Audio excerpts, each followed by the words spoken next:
R.M.Aviation. Today we'll be doing another video discussing potential aircraft.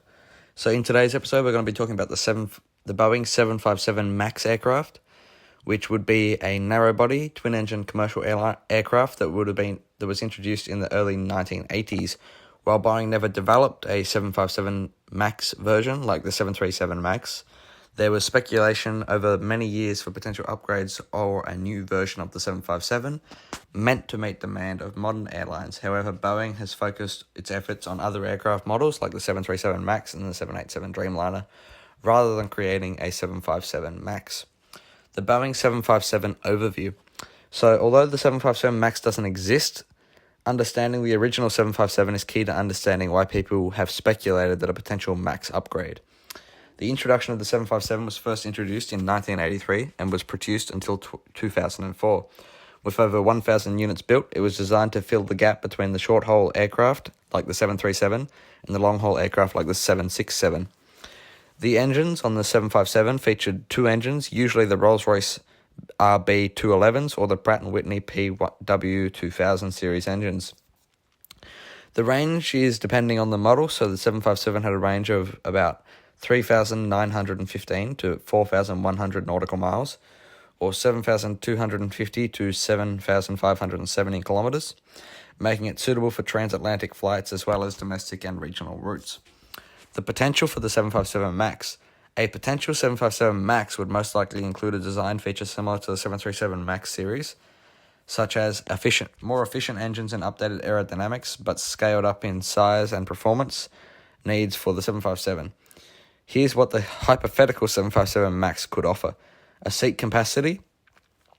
A typical 757 seating capacity around 200 to 295, depending on the airline's specific configuration, economy, business, and premium classes.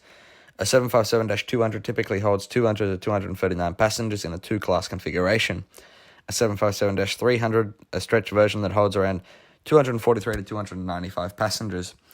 A 757 MAX could potentially increase the seating capacity slightly or offer efficient layouts, but it would most likely fall within the 200 to 300 seat range. Performance improvements. If a 757 MAX were developed, Boeing could incorporate modern technology such as newer, more efficient engines similar to the LEAP 1B engines used on the 737 MAX, which are quieter and more fuel efficient and produce fewer emissions. Winglets and aerodynamic improvements to reduce drag and improvements on fuel efficiency. Updated avionics, the cockpit systems for better operational efficiency and ease of flying. And C would be range. The 757 MAX would likely have a similar improved range compared to the original, making it ideal for medium to long-haul routes. It could potentially fly up to 4,500 nautical miles or 8,300 kilometers, depending on the configuration, giving it access to routes that fall between the range of the smaller 737 MAX and the larger aircraft like the 787. Fuel efficiency and operating costs. The 757 MAX would most likely focus on improved fuel efficiency, which is a major concern by airlines. By adopting new engine technology and better aerodynamics, the modern systems of the hypothetical 757 MAX could reduce fuel burn by up to 15 to 20% compared to older 757 models. Competitive advantage. If Boeing were to develop a 757 MAX, it would be aimed at filling a niche between the 737 MAX for short haul to medium haul and the 787 Dreamliner for long haul. The 757 was originally designed to operate on routes that didn't require the size or range of larger aircraft, such as transatlantic or high-density domestic routes. Potential customers. The Boeing 757 has been popular with many airlines serving medium to long-haul routes, especially where larger aircraft like the 767 or 787 were too big or expensive. The potential 757 MAX could cater to similar markets, such as low-cost carriers or LCCs. Airlines like Iceland Air and Jet2 have used the 757s to operate transatlantic routes, and the MAX version would appeal to low-cost operators looking for a more fuel-efficient option. Charter airlines. The 757 has been widely used by charter operators such as Thomson Airways, now Chew Airways, for holiday and seasonal flights. Legacy carriers like Delta Airlines, American Airlines, and United Airlines have used the 757 for both domestic and transatlantic flights.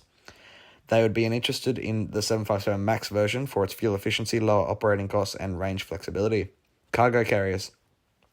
The 757 has also been widely used by cargo operations companies like FedEx and UPS, and a new version with better fuel efficiency could be attractive for the cargo sector. Market considerations. The potential demand for the 757 MAX would depend on several factors. Current aircraft availability. The 757 was phased out of production in 2004 and the aircraft still has a strong presence in airlines' fleets. Airlines may prefer to retrofit or maintain existing 757s rather than purchase a new version unless the upgrades provide a compelling reason, example, lower operating costs.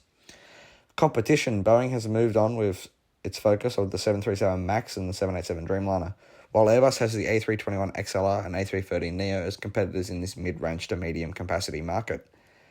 New aircraft development. If demand for a mid-range aircraft remains strong, Boeing might look to offer a newer model, potentially in the same segment as the 757. However, Boeing has not yet made the move in that direction.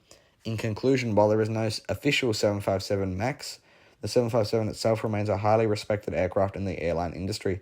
If Boeing were to develop a 757 MAX, it would likely have a similar passenger capacity, 200 to 300 seats, an improved range, and a modernized engines and avionics for better fuel efficiency and operating cost savings.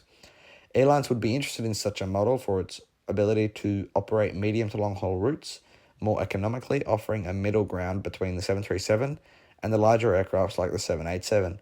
However, as of now, Boeing has not announced any plans for a newer 757 variant.